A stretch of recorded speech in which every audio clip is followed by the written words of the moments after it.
ಹರೇ ಶ್ರೀನಿವಾಸ ಶ್ರೀ ವ್ಯಾಸರಾಜ ಗುರುಭ್ಯೋ ನಮಃ. ವ್ಯಾಸರಾಜರ ಆರಾಧನೆ ಮುಂದೆ ಇವಾಗ ಬರುವ ಸಮಯದಲ್ಲಿ ಒಳ್ಳೆ ವ್ಯಾಸರಾಜರ ಹಾಡು ಹೇಳಿದ್ದೀರಿ. ಸೊ ಅದಕ್ಕೆ ನನ್ನ ಯಥಾಶಕ್ತಿ ಅನುವಾದನ್ನು ಪ್ರಯತ್ನ ಮಾಡ್ತೇನೆ. ವ್ಯಾಸರಾಜರ ಚರಣಕಮಲದಲ್ಲಿ ಇದನ್ನು ಸಮರ್ಪಣೆ ಮಾಡ್ತೇನೆ. ಕೃಷ್ಣ ಕೃಷ್ಣ ಕೃಷ್ಣ ಎಂದು 3 ಬಾರಿ ನೆನೆಯಿರೋ. ಇದು ಒಂದು ಉಪದೇಶವಾಗಿ ಹೇಳ್ತಾರೆ ನಮಗೆ. ಕಂದ ಇಲ್ಲಿ ಬಾ ಹಾಗಂತೇಳಿ ತಲವರಿಸಿ ಹೇಳ್ತಾರೆ ನಮಗೆ. ನೋಡು, ದೇವರಿದ್ದಾನ, ನನ್ನೋಡ ಮೇಯ್ನ್ ಅರ್ಚಕ ಮೂರ್ತಿ. ನಮಗೆ ನಮ್ಮ ಮಠಕ್ಕೆ ಕೊಟ್ಟದ್ದು, ಮಧ್ವಾಚಾರ್ಯರು ಕೊಟ್ಟದ್ದು ಗೋಪಾಲಕೃಷ್ಣ ಅಂತ. ಗೋಪಾಲಕೃಷ್ಣ ಇದ್ದಾನಲ್ವ, ಅವ ಒಂದು ಸಂವತ್ಸರ ಚೆನ್ನಾಗಿ ವತ್ಸ ಅಂದ್ರೆ ಮಕ್ಕಳು. ಸೊ ನಮ್ಮನ್ನೆಲ್ಲ ಚೆನ್ನಾಗಿ ವತ್ಸರನ್ನ ರಮಿಸುವವ. ಅವನು ತುಂಬ ಕರುಣಾಳು, ಅವನು ತುಂಬ ಸುಲಭನಾದ ದೇವರು. ಅವನ್ನು ನೀವು ಸ್ಮರಿಸಿರಿ. ಕೃಷ್ಣ ಕೃಷ್ಣ ಕೃಷ್ಣ ಎಂದು 3 ಬಾರಿ ನೆನೆಯಿರೋ, ಸಂತುಷ್ಟನಾಗಿ ಮುಕುತಿ ಕೊಟ್ಟು ಮಿಕ್ಕ ಭಾರ ಹೊರೆಬಡು ಹಾಗಂತ ಹೇಳ್ತಾರೆ. ಸೊ ಇಲ್ಲಿ ನಾವು ಬಂದು ಜಸ್ಟ್ 3 ಟೈಮ್ಸ್ ಅಂತ ಹೇಳಲ್ಲ ಅವರು. ನಾವು ಬಂದು ಯಾಕಂದರೆ ನಾವು ನಮ್ಮ ಲೈಫ್ಲಿ ನೋಡಿರ್ಬೇಕು 3 ಬಾರಿ ಹಂಗಂತ ಇಲ್ಲಿ ಹೇಳೋದು ಏನಂದ್ರೆ ಎಚ್ಚರ, ಸ್ವಪ್ನ, ನಿದ್ರಾ. ಸೊ ಈ 3 ಸ್ಥಿತಿಯಲ್ಲಿಯೂ ಅವನ್ನು ಬಂದು ನಾವು ನೆನೆಸ್ಬೇಕು ಹಾಗಂತ ವ್ಯಾಸರಾಜರು ಹೇಳ್ತಾರೆ. ಮತ್ತು ಅವನೇ ಸೃಷ್ಟಿ ಸ್ಥಿತಿ ಲಯಕರ್ತ ಹಾಗಂಬುದನ್ನು 3 ಬಾರಿ ನೆನೆಯಿರೋ ಅಂದರೆ ಅವನೇ ಸೃಷ್ಟಿ ಸ್ಥಿತಿ ಲಯಕರ್ತ. ತ್ರಿವಿಕ್ರಮ ರೂಪವೇ, ತ್ರಿಗುಣವರ್ಜಿತ, ತ್ರಿವೇದ ವೇದ್ಯ, ಆಮೇಲೆ ತ್ರಿವಕ್ರ ಅನುಗ್ರಹ. ನಮ್ಮಲ್ಲಿ ಏನಿರುತ್ತೆ, ಮಂತ್ರಹೀನ ಮಾಡೋವಾಗ ನೆನೆಸ್ಕೊಳ್ಳಿ, ಕ್ರಿಯಾಹೀನ ಮಾಡೋವಾಗ ನೆನೆಸಿಕೊಳ್ಳಿ, ಮತ್ತು ಭಕ್ತಿಹೀನವಾಗಿ ಇರುತ್ತೆ. ನಮ್ಮದು ಒಂದೊಂದ್ಲಿ 3 ಲೋಪಗಳಿರುತ್ತೆ. ಸೊ ಆದರೂ ದೇವರು ನಮ್ಮನ್ನ ಅನುಗ್ರಹ ಮಾಡಿಸ್ತಾನೆ. ಸೊ ಅದನ್ನು ಆಮೇಲೆ ಅವ ಮಾಡ್ತಾಯಿರ ಮಹಾ ಉಪಕಾರಗಳು. ಆಮೇಲೆ ಇಪ್ಪದು ಪೋಪದು ಬಪ್ಪದು ಎಲ್ಲ ರಮ ಅಧಿಷ್ಠಾನ ನಿನ್ನಿ ಕೃಪಾ ಪಯೋನಿಧಿ ಸಲಹು ಹಂಗಂತ ಜಗನ್ನಾಥ ದಾಸರು ಹೇಳ್ತಾರೆ. ಇವಾಗ ಪಾಸ್ಟ್ಲಿ ನಮಗೆ ಏನೇನು ಸಿಕ್ಕಿದೆಯೋ ಅದೆಲ್ಲ ನೀ ಕೊಟ್ಟದ್ದೇಪ. ಇವಾಗ ನಂಗೆ ಏನೇನು ಸಿಕ್ಕುತ್ತಾ ಇದೆಯೋ, ಒಂದು ಮನೆ ಕೊಟ್ಟಿದ್ದಿ, ಗಂಡ ಕೊಟ್ಟಿದ್ದಿ, ಮಗು ಕೊಟ್ಟಿದ್ದಿ, ಮತ್ತು ಅಡುಗೆ ಊಟ ನಿರಂತರವಾಗಿ ನಮಗೆ ಒಂದು ಫುಡ್ಡು ಸಿಗ್ತಾ ಇದೆ, ರಕ್ಷಣೆ ಸಿಗ್ತಾ ಇದೆ. ಸೊ ಇಷ್ಟು ನಂಗೆ ಮಾಡ್ತಾಯಿದ್ದಿ ಹಾಗಂತ. ಅದೇ மாதிரி ಫ್ಯೂಚರ್ಲು ನಂಗೆ ನೀ ಏನೇನು ಅನಿಮಿತ ಉಪಕಾರ ಮಾಡ್ತಾಯಿದ್ದೀಯೋ ಎಲ್ಲ ನೀ ಮಾಡೋದು ಕೃಷ್ಣ ಹಂಗಂತ. ಅವರೋಡ ಶಿಷ್ಯರಾದ ಪುರಂದರದಾಸರು ಕೇಳ್ರು, ನರಜನ್ಮ ಬಂದಿದೆ, ನಾಲಿಗೆಯೂ ಇದೆ, ಕೃಷ್ಣ ಎನ್ನಬಾರದೆ ಹಾಗಂತ ಕೇಳಿರು. ಸೊ ಒಂದೊಂದು ಕೆಲಸ ಮಾಡಾಗಲೂ ಕೃಷ್ಣನ ಪೋಣಿಸಿ ಕೇಳ್ರಿ. ಅವನ ಸ್ಮರಣ ಮಾಡಿ ಇದು ಬಂದು ಎಚ್ಚರದಲ್ಲಿ ನಾವು ಮಾಡುವ ಇದು. ಸೊ ಇದನ್ನು ಬಂದು ಎಚ್ಚರದಲ್ಲಿ ನಾವು ಹೆಂಗೆ ಸ್ಮರಣ ಮಾಡಬೇಕು ಅಂತ ನಮಗೆ ಪುರಂದರದಾಸರು ಹೇಳಿಕೊಟ್ಟಿದ್ದಾರೆ. ಸ್ವಪ್ನದೊಳಗೆ ಹೆಂಗೆ ಅವನನ್ನು ಇದು ಮಾಡ್ಕೊಂಡ್ರೆ, ಕನಸಿನೊಳಗೆ ನಿನ್ನ ನೆನೆಸಿಕೊಂಬಂತೆ ಮನಸ್ಸು ಸುಸ್ಥಿರವಾಗಿ ನಿನ್ನಲ್ಲಿ ಇರಲಿ ಹಾಗಂತ ವಿಜಯದಾಸರು ಕೇಳ್ತಾರೆ. ಸೊ ಎಚ್ಚರದಲ್ಲಿ ಯಾರಿಗೆ ಬಂದು ಅವನಲ್ಲೇ ಸುಸ್ಥಿರವಾಗಿ ಮನಸ್ಸು ಇರ್ತೀಯೋ ಅಂಥದವರಿಗೆ ಸ್ವಪ್ನದಲ್ಲಿ ಅವನ ಮುಂದೆ ನಲಿದಾಡುವ ಹಾಗಂತ. ನಿದ್ರಾಸ್ಥಿತಿಯಲ್ಲಿಯೂ ದೇವರೋಡ ಪ್ರಾಜ್ಞೆ ನಾಮಕ ಮಡಿಲೇ ತಾನು ಮಲಗ್ತಾ ಇದ್ದಾನೆ ಹಂಗಂಬ ಎಚ್ಚರನ ಕೊಟ್ಟು ನಿದ್ದಯಿಸಿ ಅವನೇ ಆ ಮುಕ್ತಿಗೆ ಒಂದು ಜೇನುಜೊಟ್ಟು ಮಾರಿ ಹೆಂಗಿರೋದು ಒಂದು ಸುಖನ ನಮಗೆ ತೋರಿಸ್ತಾನೆ. ಸೊ ಇಂಥ ಕೃಷ್ಣ, ಆ ಕೃಷ್ಣ ಎಂಬ ಪದ ಒಂದು, ಆ ಗೋಪಾಲಕೃಷ್ಣ ಅವರೋಡ ಪಟ್ಟದ ದೇವರು ಅವ್ರನ್ನ ಒಂದು ಹೇಳ್ತಾರೆ. ಇನ್ನೊಂದು ಕೃಷ್ಣ ಹಾಗಂಬ ಶಬ್ದನ ಹೊಡೆದ್ರೆ ಕೃಷಿ ಪ್ಲಸ್ ಕೃಷಿ ಹಾಗಂದ್ರೆ ಭೂಮಿ ಅಂತ ತೊಗೊಂಡೇವು ಅಂದ್ರೆ ತುಂಬ ಅರ್ಥಗಳಿದೆ. ಸೊ ಭೂಮಿಗೆ ಅಂದರೆ ಆನಂದ ಮತ್ತು ಬಲ. ಸೊ ಭೂಮಿಗೆ ಬಂದು ತನ್ನ ಬಲನ ಪ್ರಕಟಣಪಡಿಸಿ ಆನಂದ ಕೊಟ್ಟ ರೂಪಗಳು. ಹಾಗಂದ್ರೆ ವಾಮನ, ಪರಶುರಾಮ, ರಾಮ, ಕೃಷ್ಣ ಎಲ್ಲ ತೊಗೊಬೋದು. ದಶಾವತಾರವೇ ಬರೋದು. ಮತ್ತು ಕೃಷಿ ಅಂದರೆ ನೀರು, ಹಾಗಂದ್ರೆ ಮತ್ಸ್ಯ ಅವತಾರ, ಕೂರ್ಮ ಅವತಾರವೂ ಬರುತ್ತೆ. ಸೊ ಇದರ ನಾವು ಈ ಒಂದು ಕೃಷ್ಣ ಎಂಬ ಶಬ್ದದೊಳಗೆ ತುಂಬ ಇದೆ. ಕೃಷಿ ಹಾಗಂದ್ರೆ ನೆಲ ಹಾಗಂತ ತೊಗೊಂಡ್ರೆ ಈ ಹೆಣ್ಣೆ ಒಂದು ಕ್ಷೇತ್ರ. ಒಂದೊಂದು ಹೆಣ್ಣಿಗೆ ಬಂದು ಒಂದು ಬಲ ಕೊಟ್ಟು ಮತ್ತು ಆನಂದನೂ ಕೊಟ್ಟು ರಕ್ಷಿಸ್ತಾನೆ. ಸೊ ದ್ರೌಪದಿ ಮಾನ ಸಂರಕ್ಷಕ, ಗೋಪಿಯರ ಒಂದೊಂದು ತಾಪವನ್ನು ಪರಿಹಾರ ಮಾಡಿದವ, ಯಶೋದೆಗೆ ಆನಂದ ಕೊಟ್ಟವ, ದೇವಕಿ ನಂದನ. ಸೊ ಈ ಥರ ಅವನಿಗೆ ಹೇಳ್ತಾ ಹೋಗೋದು. ಸೊ ಇದು ಕೌಸಲ್ಯಾನಂದನ ಈ ಥರ ಒಂದೊಂದು ಅವತಾರದಲ್ಲಿ ಶಬರಿಗೆ ಹೋಗಿ ಅವಳು ಎಲ್ಲೋ ಒಂದು ಗೊಗೆಯಲ್ಲಿ ಒಂದು ಎಂಜಲ್ ಹಣ್ಣು ನೋಡೋಕ್ಕಾದಿದ್ರೆ ಅವಳನ್ನ ಹುಡುಕಿಂಡು ಹೋಗಿ ಅವಳು ಕೊಟ್ಟ ಫಲನ ತಿಂದು ಅವಳಿಗೆ ಆನಂದ ಕೊಟ್ಟವ. ಸೊ ಈ ಥರ ಅಹಲ್ಯ ಅವಳಿಗೆ ಮನಸ್ಸನ್ನ ಕಲ್ಲು ಮರಿ ಮಾಡಿಕೊಂಡು ನಿಂತಿದ್ರೆ ಅವಳಿಗೂ ಒಂದು ಶಾಪ ವಿಮೋಚನೆ ಕೊಟ್ಟು ಅವಳೋಡ ಇದು ಪತಿಭಕ್ತಿ ಮತ್ತು ಇದನ್ನು ಶುದ್ಧತೆಯನ್ನು ಲೋಕಕ್ಕೆ ಪ್ರಕಟಣೆ ಮಾಡಿದ. ಈ ಥರ ಆ ಕೃಷ್ಣ ಹಂಗಂಬ ಶಬ್ದದೊಳಗೆ ತುಂಬ ದೇವರೋಡ ಅನುಸಂಧಾನ ಮಾಡೋಕ್ಕೆ ಇದಿದೆ. ಮತ್ತು ಕೃಷಿ ಹಂಗಂದ್ರೆ ಇದೂ ಉಂಟು. ಈ ಭೂಮಿಗೆ ಆನಂದ ಕೊಟ್ಟ ರೂಪ ಹಂಗಂದ್ರೆ ಈ ಗೋವುಗಳನ್ನೆಲ್ಲ ಕಾಯ್ದ. ಸೊ ಗೋವಿಂದನಾಗಿ ಬಂದು ನಿಂತಿದ್ದಾನೆ. ಈ ಥರ ನಾವು ಅದನ್ನು ಬಿಡಿಸ ತುಂಬ ಇದು. ಮತ್ತು ಕೃಷಿ ಹಂಗಂದ್ರೆ ಈ ದೇಹ ಇದೇ ಒಂದು ಕ್ಷೇತ್ರ. ಈ ಕ್ಷೇತ್ರದೊಳಗೆ ಅವನೇ ಬಾಲಸ್ವರೂಪನಾಗಿ ನಿಂತು ನಮಗೆ ಒಳಗೆ ಕಾರ್ಯಗಳು ಮಾಡ್ತಾನೆ. ಒಂದು ಕೆಲಸ ನಾವು ಮಾಡಿದವನೇ ನಮಗೆ ಹೆಂಗೆ ಆನಂದ ಆಗುತ್ತೆ ಅದೆಲ್ಲ ಕೊಟ್ಟವ ಇವ. ಮತ್ತು ಕೃಷ್ಣ ಅಂದರೆ ಆಕರ್ಷಣ. ಎಲ್ಲಿ ಮನಸ್ಸು ಇದ್ದರೂ ಇದನ್ನು ಬಂದು ಗೋಪಾಲದಾಸರು ಕೇಳ್ತಾರೆ, ಬಹುಜನ ಒಳಗೆ ಇದ್ದರೂ ಮನಸ್ಸು ಸ್ಥಿರವಾಗಲಿ ನಿನ್ನಲ್ಲಿ ಪಾಂಡುರಂಗ. ವ್ಯಾಸವಿಠಲದಾಸರು ಕೇಳ್ತಾರೆ, 100 ಜನ ಒಳಗೆ ನಾ ಇದ್ರಲ್ಲೂ ನನ್ನ ಮನಸ್ಸು ನಿನ್ನಲ್ಲೇ ಸ್ಥಿರವಾಗಿರಬೇಕಪ್ಪ, ಆ ಥರ ನನ್ನ ಆಕರ್ಷಣೆ ಮಾಡಿಗೋ ಹಂಗಂತ ಕೇಳ್ತಾರೆ. ಎಂಥದವ ಹಂಗಂದ್ರೆ ಸುಂದರ ವಿಗ್ರಹ ಗೋಪಾಲ ವಿಠಲ ಹಂಗಂತ ಗೋಪಾಲದಾಸರು ಹೇಳ್ತಾರೆ. ಅವನ ಒನ್ಸ್ ನೋಡಿಬಿಟ್ರೆ ಅದಕ್ಕೆ ಮುಂಚೆ ಒಂದು ಸುಂದರವಾದ ಪದಾರ್ಥ, ಮೋಸ್ಟ್ ಸುಂದರವಾದ ಪದಾರ್ಥ ಅವನ ನೋಡಿಬಿಟ್ರೆ ಬೇರೆ ಎಲ್ಲವೇ ನಮಗೆ ಇಷ್ಟ, ಇದೆಲ್ಲ ಅನಿತ್ಯ, ಅವ ಇದ್ದಾನ ನನಗೆ ಹಂಗಂತ ವಿರಕ್ತಿ ಬರುತ್ತೆ. ಸೊ ಅವನ ನೆನೆಸ್ರಿ ಅವನ ನೋಡಿ ಚಿಂತನೆಯಲ್ಲೇ ಇರ್ರಿ. 3 ಬಾರಿ ಅಂದರೆ ಏನು, ಬೆಳಿಗ್ಗೆ ಮಧ್ಯಾಹ್ನ ರಾತ್ರಿ, ಎಚ್ಚರ ಕನಸು ನಿದ್ರೆ, ಹಳೇದು ಇವತ್ತು ನಾಳೆ, ನೆನ್ನೆ ಇವತ್ತು ನಾಳೆ, ಸೊ ಪಾಸ್ಟ್ ಪ್ರೆಸೆಂಟ್ ಫ್ಯೂಚರ್, ಈ ಥರ ಎಲ್ಲ ತೊಳಗೂ ಅವನ ನೆನೆಸ್ರಿ. ಮನೋವಾಕ್ ಕಾಯ ಈ 3ಲಿಂದು ಅವನ್ನ 3 ಬಾರಿ ನೆನೆಯಿರು. ಒಂದೊಂದಲಿಯೂ ಒಂದೊಂದು ನಾಳಿಗೆಯಲ್ಲಿ ಒಂದು ಮಾತು ಆಡಿರ ಅದು ಅವನಿಗೆ ವಾಕ್ಕುಸುಮವಾಗಿ ಸಮರ್ಪಣೆ ಮಾಡಿರಿ. ಮೈಯಿಂದ ಒಂದು ಕಾರ್ಯ ಮಾಡ್ತೀರಾ ಅದು ಕೃಷ್ಣನಿಗೆ ಅರ್ಪಿತ ಮಾಡಿರಿ. ಮನಸ್ಸಿಂದ ಒಂದು ಮಾಡ್ತೀರಾ ಅದು ಕೃಷ್ಣನಿಗೆ ಅರ್ಪಿತ ಮಾಡಿ. ಈ ಥರ ಯಾರು ಸದಾ ಸರ್ವಕಾಲವೂ ಈ ಕೃಷ್ಣನ್ನ ಇವ್ರು ಹೇಳಿದಂಗೆ ಈ 3 ಸ್ಟೇಜಸ್ಲಿಯೂ ನಾವು ಬಂದು ಸಮರ್ಪಣೆ ಮಾಡ್ತಾರೆಯೋ ಅಂಥದ್ದವರಿಗೆ ತಾಪತ್ರಯ ಹಂಗಂತಿದೆ. ಆ 3 ಪರಿಹಾರ ಮಾಡ್ತಾನೆ. ಏನಂದರೆ 3 ವಿಧವಾದ ತಾಪಗಳಿದೆ. ಏನು, ಒಂದು ಪ್ರಾರಬ್ಧ, ಅದು ನಾವು ಅನುಭವಿಸಲೇಬೇಕು. ಅದು ಬಂದು ಓಪನ್ ಮಾಡಿದೆ ಅಕ್ಕಿ ಮೂಟೆ, ಅದನ್ನು ರಿಟರ್ನ್ ತೊಗೊಳ್ಳಾರ ಅಂಗಡಿ, ಆ ಥರ ಅದನ್ನು ನಾವೇ ಬೇಯಿಸಿ ತಿನ್ನಲೇಬೇಕು. ಆ ಪ್ರಾರಬ್ಧ ನಮ್ಮ ಹತ್ರ ಉಳಿಯುತ್ತೆ. ಮಿಚ್ಚ 2 ಇರುತ್ತೆ. ಏನದು ಹಂಗಂದ್ರೆ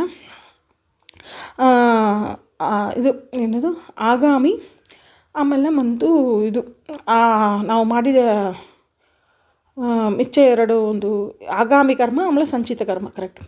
ಆ ಸಂಚಿತ ಆಗಾಮಿ ಕರ್ಮಗಳತ್ತ ಆ ಮಿಕ್ಕ ಭಾರ ನಮಗೆ ಯಾವಾಗಲೂ ಈ ಥರ ದೇವ್ರ ಸ್ಮರಣೆಯಲ್ಲೇ ನಾವು ಕಳೆದೇವು ಅಂದ್ರೆ ಆ ಸಂಚಿತ ಮತ್ತು ಆಗಾಮಿ ಎಂಬ ಆ ಇದನ್ನು ಬಂದು ಮಿಕ್ಕ ಭಾರನ್ನು ಅವ ಹೊರಿವ, ಹಾಗಂದ್ರೆ ಅದನ್ನು ಸುಟ್ಟು ಬಿಡುವ ಅಂತ ಅರ್ಥ.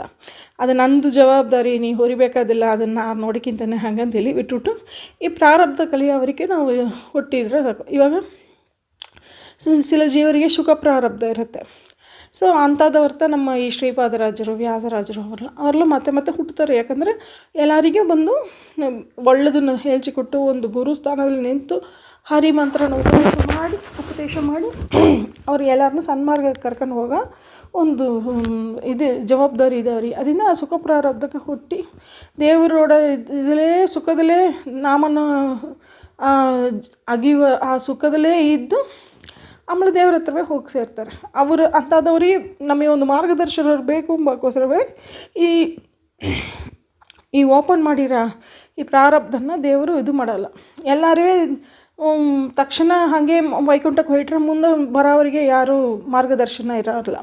ಸೊ ಅದರಿಂದ ಈ ಪ್ರಾರಬ್ಧವನ್ನು ಕಲೀಲೇಬೇಕು ಅಂತ ಹೇಳೋದು ಕೂಡ ಆ ಜೀವ ಇನ್ನೊಂದು ಜೀವಕ್ಕೆ ಉಪಯೋಗವಾಗಿದ್ದು ಮಾರ್ಗದರ್ಶನ ಮಾಡೋಕ್ಕಾಗಿ. ಸೊ ಇದು ಆ ಮಿಕ್ಕ ಭಾರ ಹೊರೆಯವನು. ಸೊ ಆ ಸಂಚಿತ ಮತ್ತು ಆಗಾಮಿ ಕರ್ಮಗಳನ್ನೆಲ್ಲ ಅವ ಸುಟ್ಟು ಬಿಡುವ.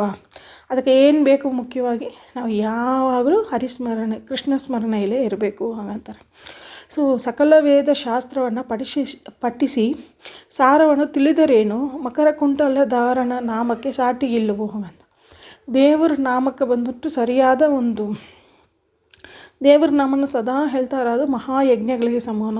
ಇವಾಗ ನಮಗೆ ಒಂದು ಭೋಜನ ಸಂಧಿಲಿ ಬರುತ್ತೆ, ಯಾರು ಈ ಪರಿ ಚಿಂತಿಸಿ ಬುಂಜಿಪ ಮನುಷ್ಯ ಸುಮದ್ ಯಾಗಗಳನ್ನೆಲ್ಲ ಮಾಡಿದವ, ಇಪ್ಪದು ಬಪ್ಪದು ಪೋಪದು ಏನೆಲ್ಲ ರಮ ಅಧಿಷ್ಠಾನ ನೆಣ್ಣಿ ಅವನು ಬಂದು ಕೃಪಾಪಯೋನಿಧಿ ಇದು ತಗೊಂಬ ಮಾತನ್ನು ಆಲಿಸುವವನು, ಮೀನ್ಸ್ ಅವನು ಬಂದು ಆಧಾರದೇ ಅದನ್ನು ತೊಗೊಂಬ ಹಾಗಂತ ಹೇಳ್ತಾರೆ. ಸೊ ಯಾರು ಬಂದು ಈ ಹರಿನಾಮ ಅದನ್ನು ಬಂದು ಬರೀ ರೋಟ್ ಮೆಮರಿಯಾ ಇಲ್ಲಂಗೆ ಯಾರು ಗುಣಚಿಂತನ ಸಹಿತ ಆ ಕರ್ಮಕ್ಕೆ ಏನು ಇದಕ್ಕೆ ಸಹಿತ ಕನೆಕ್ಟ್ ಮಾಡಿ ಆ ಗುಣನ ಚಿಂತನೆ ಮಾಡಿ ಯಾರು ಮಾಡ್ತಾರೆಯೋ ಅಂಥದವರು ಮಹಾಯಜ್ಞಗಳು ಇದನ್ನು ಓದಿದ್ದಕ್ಕೆ ಇದು ಸಕಲ ವೇದಶಾಸ್ತ್ರಗಳೆಲ್ಲ ಪಠಿಸಿ ಸಾರ ಏನು ತಿಳಿತೀರಿ ಹಂಗಂದ್ರೆ ನಾವು ಓದುಟ ಹಂಗಂದ್ರೆ ಹೆಮ್ಮೆಲಿ ಮೆರೆದ್ರೆ ಪ್ರಯೋಜನವೇ ಇಲ್ಲ. ಅದಕ್ಕೆ ಬರೀ ದೇವ್ರ ನಾಮಸ್ಮರಣೆ ಹೇಳಿ ಅನುಸಂಧಾನದಿಂದ ಸಮರ್ಪಣೆ ಮಾಡೋವನಿಗೂ ಅವರಿಗೂ ಸಾಟಿ ಇಟ್ಟರೆ ಇವ್ರು ಎಲ್ಲಿಯೋ ಇರ್ತಾರೆ, ಇವರು ಒಂದು ತಿಳಿಯಲಾಗಿರ್ತಾರೆ. ಸೊ ಇದು ನಮಗೆ ವಿಜಯರಾಯರ ಕವಚಲ್ಲಿ ಕೂಡ ಬರ್ತಲ್ಲ, ವೇದ ಓದಿದರೇನು ಈ ಥರ ಬುಧರ ಸಂಘ ಇಲ್ಲಾಂದ್ರೆ ಉದ್ಧಾರ ಆಗಲಿಕ್ಕೆ ಸಾಧ್ಯ ಇಲ್ಲ ಅಂತ. ಬುಧರ ಸಂಘ ಯಾಕೆ ಬೇಕು ಹಂಗಂದ್ರೆ ಮೀನ್ಸ್ ಚಂದ ಈ ಗುರುಗಳ ಸಂಘ ಯಾಕೆ ಬೇಕು ಅಂದರೆ ಅದ್ರಲ್ಲಿ ಬಂದು ಬರೀ ಒಂದು ನಾಲೆಜ್ ಸಿಕ್ಕುತ್ತೆ, ಪಂಚರೂಪಿ ಪರಮಾತ್ಮ ಈ ಥರ ಎಲ್ಲ ಸಿಕ್ಕುತ್ತೆ. ಬಟ್ ಅದನ್ನು ಡೈಲಿ ಲೈಫ್ಲಿ ಅದನ್ನು ಅಳವಡಿಸಿ ಅದನ್ನು ದೇವರು ನಮಗೆ ಎಷ್ಟು ಮಾಡ್ತಾ ಇದ್ದಾನ ಅಂತ ಅವನೋಡ ನಾಮನ್ನು ಬಂದು ಮಿಕ್ಸ್ ಮಾಡಿ ಅನುಸಂಧಾನಪೂರ್ವಕವಾಗಿ ಅದನ್ನು ನಾವು ದೇವರಿಗೆ ಸಮರ್ಪಣೆ ಮಾಡೋವಾಗ ನಿಜವಾಗಿಯೇ ಅಲ್ಲಿ ಒಂದು ರೂಪವನ್ನು ನಮಗೆ ಕಾಣಿಸೋದು. ಇವಾಗ ನಾವು ಹಾಲು ಕಾಸಿ ಇಡ್ತೇವೆ, ಆವಾಗ ಬಂದ್ಬಿಟ್ಟು ಗೋಕುಲನಂದನ ಶ್ರೀಕೃಷ್ಣ ಗೋಪಾಲಕೃಷ್ಣ ನಿಂಗೆ ಸಮರ್ಪಣೆ. ಹಾಗಂದ್ರೆ ಈ ಗೋವಿಂದ ಒಂದು ಹಾಲು, ಆ ಗೋಗ ಹಾಲು ಕೊಡೋ ಶಕ್ತಿ ಯಾರು ಕೊಟ್ಟದ್ದು? ಕೃಷ್ಣ ನೀ ಕೊಟ್ಟದ್ದು. ಸೊ ಅದು ನಿಂಗೆ ಸಮರ್ಪಣೆ. ಕೆರೆ ನೀರು ಕೆರೆಗೆ ಚೆಲ್ಲಿದ್ದೇನೆ. ಈ ಥರ ನಾವು ಮಾಡ್ತಾ ಇರೋ ಕಳಸೋದಕ್ಕೆ ಹಿಂದಡೆ ಇರೋ ಈ ಮಹಾಪ್ರಸಾದ ನಂಗೆ ಹೆಂಗೆ ಸಿಕ್ಕಿತ್ತು ಹಾಗಂತ ಯೋಚನೆ ಮಾಡಿ ಅದನ್ನು ಯಾರು ಕೊಟ್ಟದೋ ಅವರಿಗೆ ಅದನ್ನು ನಾವು ಸಮರ್ಪಣೆ ಮಾಡೋವಾಗ ಏನಾಗತ್ತೆ ಅಂದರೆ ಇದು ಬಂದು ದೊಡ್ಡ ಯಜ್ಞ ಹಂಗೆ ಒಮ್ಮರು ಹೇಳ್ತಾರೆ. ಬರೀ ರೋಟ ನಾನು 4 ಎದವು ತೆಲೆದುಟ್ಟೆ ಹಂಗಂದ್ರೆ ಅದು ದೊಡ್ಡ ವಿಷಯ ಇಲ್ಲ. ಆ ತೆಲದನ್ನ ಅಪ್ಲೈ ಮಾಡಿ ಅದನ್ನು ಸಣ್ಣಕ್ಕೂ ಆ ದೇವರಿಗೆ ಸಮರ್ಪಣೆ ಮಾಡೋದು ದೊಡ್ಡದಂತ. ಇಲ್ಲಿ ದೇವ್ರನ್ನ ಸಂಬೋಧನೆ ಏನು ಹೇಳಿದ್ದಾರೆ ಅಂದರೆ ಮಕರ ಕುಂಡಲ ಧಾರಣ ಅಂತಾರೆ. ಸೊ ಮಕರ ಎಂಬುದು ಏನಂದರೆ ಇದು ಏನದು ಕ್ರೊಕೊಡೈಲ್. ಆ ಕ್ರೊಕೊಡೈಲ್ ಎಂಬುದು ಏನಂದರೆ ಮಮಕಾರತ ಒಂದು ಮಕರ. ಅದನ್ನು ಬಂದುಟ್ಟು ಮೆಟ್ಟಿ ಅದನ್ನು ಇದು ಮಾಡಿ ಅದನ್ನು ಒಂದು ಕುಂಡಲವೇ ಹಾಕಿನ್ಬಿಟ್ಟಂತವ. ಮೀನ್ಸ್ ಅದು ಇವನ ನಮಸ್ಕಾರ ಮಾಡ ಏನಾಗುತ್ತೆ ಅಂದರೆ ಆ ಮಮಕಾರ ಎಂಬುದು ನಮ್ಮನ್ನ ಕಾಲನ್ನ ಹಿಡಿದು ಎಲಿಯ ಸಲದಲ್ಲಿ ಇರೋಲ್ಲ, ಅದೊಂದು ಇದು ಹಂಗೆ ಇಡುತ್ತೆ. ಅದು ಒಂದು ಅದನ್ನು ನೋಡಿ ಅಂಜಿಕಿಂಬ ಅಲ್ಲ, ಅದೊಂದು ಆಭರಣವಂಗೆ. ಇವಾಗ ಶಿವನಿಗೆ ಹೆಂಗೆ ಈ ಫಣಿ ಆಭರಣವು ಹಂಗಂತ ಹೇಳ್ತಾರಲ್ಲ, ಆ ಥರ ನಾವು ಅದನ್ನು ನೋಡ್ರಲ್ಲೇ ಹೆದರ್ಕಿ ಓಡ್ತೇವೆ. ಯಾಕಂದರೆ ನಮಗೆ ಇನ್ನೂ ನನ್ನ ಕುಟುಂಬ ಈ ಮಮಕಾರ ಇರೋ ತನಕತ ಭಯ. ಆ ಮಮಕಾರ ಹೋಯ್ತಂದ್ರೆ ಅದು ಒಂದು ಆಭರಣವಾಗಿ ಹಾಕಿನ ಹೋಗ್ತವೆ, ಅದರಿಂದ ನಮಗೆ ಏನು ಭಯವೂ ಇರೋಲ್ಲ. ಅದನ್ನು ಇಲ್ಲಿ ಹೇಳ್ತಾರೆ. ಸೊ ನಿನ್ನ ಮಮಕಾರ ಎಲ್ಲ ಬಂದ್ಬಿಟ್ಟು ಒಂದುವೇ ಇಲ್ಲ ಹಂಗೆ ಪುಡಿ ಆಗ್ಬಿಡೋದು ಅವ್ರು ನೋಡ ನಾಮಸ್ಮರಣೆಯಿಂದ. ಅವನ್ನ ನಾಮಕ್ಕೆ ಆ ಥರ ಒಂದು ಸ್ಥಿತಿಗೆ ನಾವು ಬಂದುಬಿಟ್ಟೇವು ಅಂದ್ರೆ ಯಾವ ಬಂದು ಸರ್ವವೇದವಿತ್ತು ಹಂಗಮ್ಮ ಮರಿ ಅರ್ಥ ಹಂಗಮ್ಮ ಮರಿ ಹೇಳ್ತಾರೆ. ಇಲ್ಲಿ ಬಂದು ಇದನ್ನು ನಾವು ಇದು ಮಾಡಿ ಒಂದೊಂದು ಕ್ಷಣವೂ ನಾವು ಮಾಡೋ ಕರ್ಮನ್ನು ದೇವರಿಗೆ ಸಮರ್ಪಣೆ ಮಾಡಬೇಕು. ಅದು ಏನು ರೂಪಕ್ಕೆ ಸಮರ್ಪಣೆ ಮಾಡ್ತೇವೆ ಆ ಥರ ಎಲ್ಲ ನಾವು ಹಿಂದೆಡೆ ಒಂದು ಪ್ರಾಸೆಸ್ ಇರಬೇಕು ಹಾಗಂತ ಹೇಳ್ತಾರೆ. ಅವನ್ನ ಒಂದು ಸದಾ ನೋಡ ಇದನ್ನು ಥಿಂಕ್ ಮಾಡ್ತಾರೆ ಅವಂಥ ಒಂದು ಪರ್ಫೆಕ್ಟ್ ವೈಷ್ಣವ ಹಂಗಮ್ಮ ಮರಿ ಇಲ್ಲಿ ಹೇಳ್ತಾರೆ. ನೆಕ್ಸ್ಟು ಒಂದು ವೈಷ್ಣವ ಹಂಗಮ್ಮವ ಹೆಂಗೆ ಇರಬೇಕು ಹಂಗಂಬದನ್ನು ಹೇಳ್ತಾರೆ. ಕಮಲನಾಭನ ಚಿಹ್ನೆಯೇ ಧರಿಸಿಕೊಂಡು ಮೆರೆಯಿರು ಹಾಗಂತಾರೆ. ಯಮನ ಭಟ್ಟರು ನೋಡಿ ಅಂಜಿ ಅಡವಿ ಹೋಗುವರು. ದೊಡ್ಡ ಭಯ ಏನಂದ್ರೆ ಮರಣ ಭಯ. ನಮಗೆ ಏನಾರು ಆಡೋದು, ನಮಗೆ ತುಂಬ ಸಾರಿದವ್ರು ಏನಾರು ಆಡೋದು, ಈ ಥರ ಎಲ್ಲ ನಮಗೆ ಒಂದು ಭಯ ಕಾಡ್ತಾ ಇರುತ್ತೆ. ಆ ಯಮ ಭಟ್ರು ದೂರ ಓಡಬೇಕಾ, ಆಗ ನಾವೊಂದು ನಿಮಗೆ ಒಂದು ಉಪಾಯ ಕೊಡ್ತೇನೆ. ಏನು ಹಾಗಂದರೆ ಕಮಲನಾಭನ ಚಿಹ್ನೆಗಳ ಧರಿಸಿಕೊಂಡು ಮೆರೆಯಿರು ಹಾಗಂತಾರೆ. ಇಲ್ಲಿ ಕಮಲನಾಭ ಹಂಗಂತ ಯಾಕೆ ಹೇಳ್ತಾರೆ ಅಂದ್ರೆ ಸೃಷ್ಟಿಕರ್ತ ಅವನೇ, ಆದಿಪುರುಷ ಅವನೇ. ನಮಗೇನು ನಡೆದರೂ ಅದನ್ನು ಮಾರ್ಸೋಕೆ ಬಲ್ಲ ಅವ ಒಬ್ಬ, ವಿಧಿಗೆ ತಂದೆ ಅವ ಹಾಗಂತ ಹೇಳ್ತಾರೆ. ಏನು ಬೇಕಾದ್ರೆ ಅವನ ಕೈಲಿತ್ತ ಸುಪ್ರೀಂ ಪವರ್ ಇದೆ. ಅದಿಲ್ಲಂಗೆ ನನ್ನಲ್ಲಿ ಏನೇನಿದೆಯೋ ಅದೆಲ್ಲ ಅವನದು. ಅವನು ಸೃಷ್ಟಿಕರ್ತನೇ ಕೊಟ್ಟು ಸೃಷ್ಟಿಕರ್ತ ಕೊಟ್ಟದ್ದು ಇದು. ಸೊ ಏನೇನು ನನ್ನ ಹತ್ರ ಇದೆಯೋ ಎಲ್ಲ ಅವನದು, ನಂದೇನೂ ಇಲ್ಲ ಸ್ವಾಮಿ ಎಲ್ಲ ನಿಂದೇ ಹಂಗಂಬ ಇದು ಬಂತು. ಆ ದಾಸತ್ವ ಫಸ್ಟ್ ಚಿಹ್ನೆ. ಯಾರಪ್ಪ ನೀನು ಹಾಗಂತ ರಾವಣನ ಸಭೆಯಲ್ಲಿ ಆಂಜನೇಯನ ಕೇಳಿದರೆ ದಾಸೋಹಂ ಕೌಸಲೇಂದ್ರಸ್ಯ ಹಂಗಂತಾರೆ. ನನ್ನ ಹೆಸರು ಆಂಜನೇಯ, ನಾ ಇಂಥ ಸಾಹಸವಂತ ಅದೆಲ್ಲ ಹೇಳಲ್ಲ. ನನ್ನ ಫಸ್ಟು ಇದು ಏನು ಇಂಟ್ರೊಡಕ್ಷನ್ ಏನು, ನಾ ವಿಷ್ಣುದಾಸ ಹಂಗಂಬಾದುತ್ತ ನನ್ನ ಫಸ್ಟ್ ಇಂಟ್ರೊಡಕ್ಷನ್.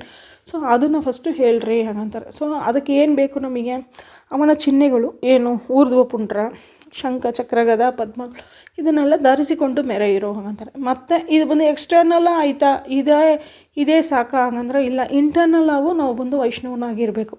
ಅದಕ್ಕೆ ಏನು ಮಾಡಬೇಕು ಹಂಗಂದ್ರೆ ಭಾಗವತದಲ್ಲಿ 30 ಧರ್ಮಗಳಿದೆ. ಭಾಗವತ ಒಂದು ವೈಷ್ಣವ ಅಂದ್ರೆ ಈ 30 ಭಾಗವತ ಧರ್ಮಗಳಿದೆ ಅಂತ. ಅದನ್ನೆಲ್ಲ ನಾವು ಆಚರಣೆಗೆ ತರಬೇಕು, ಕೊಂಚ ತರಬೇಕು. ಅದನ್ನೆಲ್ಲ ಅದು ಹೆಂಗೆ ನಮಗೆ ಏನಂತೂ ತಿಳಿಲಾರ್ದು ಹಾಗಂದ್ರೆ ಕೊಂಚ ಭಾಗವತ ತೆಲೆದವ್ರ ಹತ್ರ ಹೋಗಿ ಈ ಥರ ಎಲ್ಲ ಧರ್ಮಗಳಿದೆ ಅಂತಲ್ಲ, ನಮಗೆ ಕೊಂಚ ತಿಳಿಸಿಕೊಡ್ರಿ ಹಾಗಂತ ನಾವು ಒಂದು ಕೇಳಬೇಕು. ಇದೇನಂತ ಬಂದು ಜಗನ್ನಾಥದಾಸರು ಹೇಳ್ತಾರೆ, ಉದರದಿ ನೈವೇದ್ಯವು ಕೋವಿದರ ಮನ ಹೆಗ್ಗದವು ಕಾಯುವುದೇ ಫಲವಿದು ಬಾಯಿಗೆ ಬಾಳುವುದಕ್ಕೆ ಅಂತಾರೆ. ವದನದ ನಾಮವು ಉದರದಿ ನೈವೇದ್ಯವು ಅಂತಾರೆ. ಸೊ ನಾನು ಒಂದೊಂದು ಇಂದ್ರಿಯದಲ್ಲೂ ನಿನ್ನೋಡ ಸಂಬಂಧಿಯಾದ ಒಂದು ವಿಷಯ ಇರಬೇಕು. ನನ್ನೋಡ ಬಾಯಿಲಿ ಬಂದು ನಿನ್ನ ನಾಮಸ್ಮರಣೆ, ನನ್ನ ಹೊಟ್ಟೆಯಲ್ಲಿ ನಿನ್ನ ನೈವೇದ್ಯ, ನನ್ನ ಮೂಗು ನಿನ್ನ ನೈವೇದ್ಯನ ನಿಂಗೆ ಅರ್ಪಿತವಾದ ಹೂವನ್ನ ಗ್ರಹಣ ಮಾಡಿರ್ಬೇಕು, ನನ್ನ ಕಣ್ಣಲ್ಲಿ ನಿನ್ನ ಮೂರ್ತಿ ನೋಡ್ತಾ ಇರಬೇಕು, ನನ್ನ ಕಿವಿಯಲ್ಲಿ ನಿನ್ನ ಸ್ತುತಿ ಕೇಳ್ತಾ ಇರಬೇಕು. ಈ ಥರ ಎಲ್ಲ ಇದ್ದುಬಿಟ್ಟು ಒಳಗೆ ಬಂದು ನಂಗೆ ವೈಷ್ಣವ ದೀಕ್ಷೆ ಬರಬೇಕು ಅಂದ್ರೆ ನಾ ಅಲ್ಲೇ ಹೋಗಬೇಕು ಹಂಗಂದ್ರೆ ಕೋವಿದರ ಮನೆಗೆ ಹೋಗಬೇಕು, ಚಂದ ತೆಲದವರ ಮನೆಗೆ ಹೋಗಿ ನಾನು ಕೇಳಬೇಕು. ಆ ಥರ ಆ ಭಾಗವತದಲ್ಲಿ ಬಂದಿರೋ ಆ ಭಾಗವತ ಧರ್ಮಗಳು ಏನೇನು ಅದನ್ನೆಲ್ಲ ನಂಗೆ ತಿಳಿಸಿಕೊಟ್ಟು ಅದನ್ನೆಲ್ಲ ನಾನು ಆಚರಣೆ ಮಾಡ್ಕೊ. ಒಳಗೂ ನಾನು ನಿನ್ನ ಚಿಹ್ನೆಗಳ ಧಾರಣ ಮಾಡಿರ್ಕು, ಹೊರಗೂ ನಾ ಚಿಹ್ನೆಗಳ ಧಾರಣ ಮಾಡಿರ್ಕು. ಆ ಥರ ಮಾರಿ ನಾನು ಮಾಡಪ್ಪ ಹಾಗಂತ ಹೇಳಿ ಇಲ್ಲಿ ಹೇಳ್ತಾರೆ. ನಮಗೆ ಉಪದೇಶವಾಗಿ ಹೇಳ್ತಾರೆ ವ್ಯಾಸರಾಜರು, ಕಮಲನಾಭ ಚಿಹ್ನೆಗಳನ್ನು ಧರಿಸಿಕೊಂಡು ಮೆರೆಯಿರು, ಹ್ಯಾಪಿಯರ್ರಿ. ಧರಿಸಿಕೊಂಡು ಹುಟ್ರಿಂದ್ರೆ ನಿಮಗೆ ಬಂದುಬಿಟ್ಟು ಏನು ಇದು ಇಲ್ಲ, ನನ್ನ ರಕ್ಷಕ ವಿಷ್ಣು ಇದ್ದಾನಂಬ ಇರೋದ್ರಿಂದ ಏನು ಭಯವೂ ಇಲ್ಲ. ಸೊ ಎದಕ್ಕೂ ಭಯ ಇಲ್ಲಂಗೆ ಮೆರೆ ಇರು ಹಾಗಂತ ಹೇಳ್ತಾರೆ. ಸೊ ಆಮೇಲೆ ಲಾಸ್ಟ್ ಚರಣಕ್ಕೆ ಬಂದೆವು. ಜನ್ಮವೆತ್ತಿ ಮಧ್ವ ಮತವ ಅನುಸರಿಸಿ ನಡೆಯಿರು. ಸೊ ಜನ್ಮ ಸಿಕ್ಕಿದೆ ನಿಮಗೆ, ಸಾಧನ ಶರೀರವಿದು ನೀ ದಯದಿ ಕೊಟ್ಟದ್ದು ಸಾಧಾರಣವೆಲ್ಲ ಸಾಧುಪ್ರಿಯನೆಯಿಂದ ವಾಯುದೇವರು ನಮಗಾಗಿ ಮಾತಾಡಿ ತೆಗೆಸ್ಕೊಟ್ಟ ಜನ್ಮ ಇದು. ಸೊ ಆವಾಗ ವಾಯುದೇವರ ಮತವನ್ನೇ ನಾವು ಅನುಸರಿಸಬೇಕು. ಯಾಕೆ ಅದತ್ತಾ ಬಂದು ಇನ್ನು ಯಾರೂ ತಪ್ಪು ಕಂಡುಹಿಡಿಯದ ಮತ. ಸೊ 21 ಮತದಲ್ಲಿಯೂ ಅಷ್ಟು ತಪ್ಪುಗಳಿತ್ತು. ಅದನ್ನು ಮಧ್ವಾಚಾರ್ಯರು ಹೇಳಿರು. ಮಧ್ವಾಚಾರ್ಯರು ತೋರಿಸಿದ ಮತದಲ್ಲಿ ಇನ್ನೂ ಯಾರೂ ತಪ್ಪು ಕಂಡುಹಿಡಿಯೋರೇ ಇಲ್ಲ. ಅಷ್ಟು ಒಂದು ಶುದ್ಧವಾದ ಮತ. ಆ ಮತ ನಮಗೆ ಕೊನೆಯದು ತಿಳಿದೋಯ್ತು. ಇದು ವಿಷ್ಣುವೇ ಅನುಗ್ರಹಿಸಿ ಮಾಡಿದ ಮತ. ಸೊ ಇದನ್ನು ಅನುಸರಿಸಿ ನಡೆಯಿರು. ಅದರಲ್ಲಿ ಏನು ವಿಧಿ ನಿಷೇಧಗಳು ಕೊಟ್ಟಿದ್ದಾರೆಯೋ ಅದನ್ನು ಹಾಗೆ ಫಾಲೋ ಮಾಡಿರಿ, ಅದು ನಿಮಗೆ ಒಳ್ಳೆಯದು ಇದಾಗತ್ತೆ. ಆವಾಗ ಈ ಮಾರ್ಗದಲ್ಲಿ ನಡೆದು ಹೋಗ್ತಾ ಇರೋವಾಗ ಏನು ಸಿಕ್ಕತ್ತೆ ಹಂಗಂದ್ರೆ ಸುಮ್ಮನದಿ ಶ್ರೀಕೃಷ್ಣ ತನ್ನ ಲೋಕವನ್ನೇ ಕೊಡುವನು. ಯಾರು ಮಧ್ವ ಮತನ್ನು ಹಾಗೆ ಫಾಲೋ ಮಾಡ್ತಾರೆಯೋ, ಯಾರು ಸದಾ ದೇವರ ಸ್ಮರಣೆಯಾಗಿರ್ತಾರೆಯೋ, ಯಾರಿಗೆ ಬಂದು ಭಾಗವತ ಲಕ್ಷಣಗಳೆಲ್ಲ ಆಗಿದೆಯೋ, ಯಾರು ಬಂದು ಊರ್ಧ್ವ ಪುಂಡ್ರ ನಾಮಗಳು ಹಾಕಿಂತಾರೆಯೋ, ಈ ಭಾಗವತ ಲಕ್ಷಣದಲ್ಲೇ ಇದೆಲ್ಲ ಬಂದ್ಬಿಡುತ್ತೆ. ಈ ಜಲಸಿ ಇರಬಾರ್ದು, ಈ ಅರಿಷಡ್ ವೈರಿಗಳನ್ನು ಇದು ಮಾಡೋಕ್ಕೂ, ಯಾರಿಗೆ ಈ ನವವಿಧ ಭಕ್ತಿ ಇದೆಯೋ, ಯಾರಿಗೆ ಈ ನವವಿಧ ದ್ವೇಷ ಇಲ್ಲವೋ, ಸೊ ಇಂಥ ಮಾರಿ ಎಲ್ಲ ಇದ್ದಾರೆ. ಅವರಿಗೆ ಏನು ಮಾಡ್ತಾನೆ ಹಾಗಂದ್ರೆ ಶ್ರೀಕೃಷ್ಣ ಯಾರು ವ್ಯಾಸರಾಜರೋಡ ಬಿಂಬಮೂರ್ತಿ ಆ ಶ್ರೀಕೃಷ್ಣ ಏನು ಮಾಡ್ತಾನೆ, ಸುಮ್ಮನದಿ ಅಂದರೆ ತುಂಬ ಹ್ಯಾಪಿಯಾಗಿ ಏನು ಮಾಡೋದು, ತನ್ನ ಲೋಕವನ್ನೇ ಕೊಡುವ. ಬನ್ನಿರಿ ನನ್ನ ಲೋಕದಲ್ಲಿ ಬಂದಿರ್ರಿ ಅಂತ ಅವನು ತನ್ನ ಮುಕ್ತಿಯನ್ನೇ ಕೊಡ್ತಾನೆ. ಸೊ ಸದಾ ಕೃಷ್ಣ ಸ್ಮರಣೆ ಮುಕ್ತಿಯೇ ಕೊಡೋದು. ಸೊ ನಿಮ್ಮ ಸಾಧಾರಣ ಪ್ರಾಬ್ಲಮ್ಸು ಸಾಲ್ವ್ ಆಗೋದು. ಕೃಷ್ಣ ಎಂದರೆ ಕಷ್ಟ ಒಂದಿಷ್ಟಿಲ್ಲ ಅಂತ ಅದು ಮಾತ್ರ ಇಲ್ಲ, ನೀವು ಇಹ ಸುಖ ಮಾತ್ರ ಇಲ್ಲ, ಪರಸುಖವನ್ನು ಕೊಡ ಅಷ್ಟು ಬಲ್ಲ ನಾಮ ನನ್ನ ಒಡೆಯನಾದ ಶ್ರೀಕೃಷ್ಣನ ನಾಮ. ಅದನ್ನು ನೀವು ಖಂಡಿತ ಮಾಡಲೇಬೇಕು ಅಂತ ನಮಗೆ ಉಪದೇಶ ಕೊಟ್ಟಿದ್ದಾರೆ ವ್ಯಾಸರಾಜರು. ನನಗೆ ಏನು ತಿಳಿತೋ ಅದನ್ನು ಯಥಾಶಕ್ತಿ ನಿಮ್ಮ ಶ್ರೋತೃವಾದ ನಿಮ್ಮೊಳಗಿರೋ ಬಿಂಬಮೂರ್ತಿಗೆ ಸಮರ್ಪಣೆ ಮಾಡ್ತಾನೆ. ಶ್ರೀಕೃಷ್ಣ ಅರ್ಪಣಮಸ್ತು.